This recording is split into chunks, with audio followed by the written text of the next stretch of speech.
Okay, welcome to the Stancil farm here. This is really just in case anybody else on the internet needs to look for something. So I bought a used header, pretty good shape. Went and got it outside of Greenville, got it back home.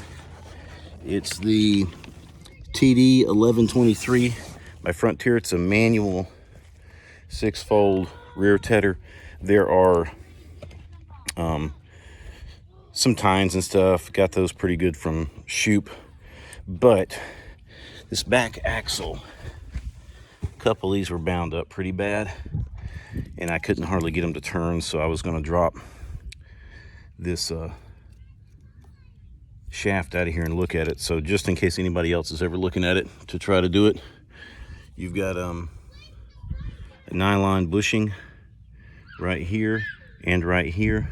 That center pins through there, and then of course on the top it's got a standard washers and retainer clips and stuff like that. But in that hole right there, that's what holds this pin and this assembly on and together.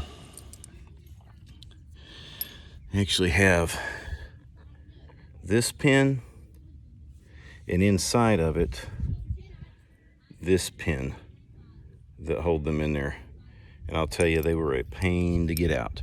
So just in case you ever need to work on it, I ended up, you can see kind of where it went in right here, and then that other pin just kind of will fit right inside there when you fit them together.